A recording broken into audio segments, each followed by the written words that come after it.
कलियुग का स्वरूप क्या है। धर्मराज युधिष्ठिर ने भगवान श्री कृष्ण से कलियुग के बारे में पूछा कि हे भगवान, कलियुग का स्वरूप क्या होगा। तो उस समय भगवान मुस्कुराते हुए कहते हैं कि हे पांडुपुत्र, कल प्रातःकाल उठकर पांचों अलग अलग दिशाओं में जाओ। जो कुछ विचित्र घटना दिखाई दे वो मुझे आकर आप लोग बताइए, तब मैं कलिकाल के स्वरूप के बारे में बताऊंगा। पांडव शाम के वक्त सोए रात भर मन में मंथन करते रहे और प्रातःकाल उठकर अलग अलग दिशाओं में निकल पड़े। उन लोगों ने बड़ी अजीब अजीब चीजें देखी। धर्मराज युधिष्ठिर ने देखा कि एक ऐसा विचित्र हाथी है जिसके 2 मुंह थे। यह दृश्य देखकर वो राजभवन की ओर लौट पड़े। नकुल ने देखा कि एक ही जगह पर 3 कुएं हैं, जिसमें बीच वाला कुआं खाली है और दोनों अगल बगल के कुएं में पानी से लबालब भरे हुए हैं। यो देखकर वो भी राजमहल लौट पड़े।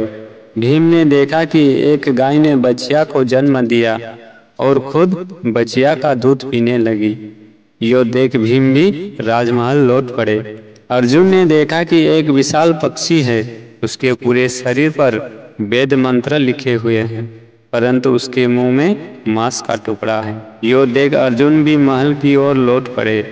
अंत में सहदेव ने एक बहुत ही विचित्र घटना देखी कि एक विशाल पर्वत से लुढ़कते हुए भारी पत्थर को, जो बड़े बड़े वृक्षों को तोड़ते हुए नीचे आ रहा है, उसे अचानक एक छोटा घास का तिनका रोक लेता है। यो देख सहदेव भी राजमहल को लौट आते हैं। पांचों पांडव आकर भगवान श्री कृष्ण से अपनी अपनी देखी हुई विचित्र घटना को बताते हैं। उस समय भगवान ने कहा कि हे धर्मराज, जो कुछ भी मैं कहूँ तुम पांडुपुत्रों मेरी बातों को ध्यान से सुनना और अपने जीवन में उतारने की चेष्टा करना। धर्मराज ने अपने भाइयों को सजग करते हुए कहा कि ये सब की बातों को ध्यानपूर्वक हम सब सुने। सभी भाई भगवान श्री कृष्ण की बातों को सुनने लगे। भगवान ने कहा कि 2 मुंह वाले हाथी का अर्थ है कि कलिकाल में अधिकतर नेता या राजा 2 मुंह वाले होंगे। वे जनता के बीच कुछ कहेंगे और अंदर कुछ और होंगे, अतः जनहित अवरुद्ध हो जाएंगे और जनता की सुनवाई नहीं होगी। 3 कुओं की बात का तात्पर्य यह है कि 2 भाई खूब सुखी होकर भी तीसरे भाई को गरीब में तड़पता देखते हुए भी मदद नहीं करेंगे। धनी या पड़ोसी भाई की बात कहकर गरीब की मदद नहीं करेंगे। गाय बछिया का दूध पीती है से यह तात्पर्य है कि बहुत से माँ बाप अपनी लड़की के कमाए हुए धन का ही उपभोग करेंगे। उनके बेटे उनको घर से बेदखल कर देंगे, जिसकी वजह से बेसहारे का सहारा लड़की होगी।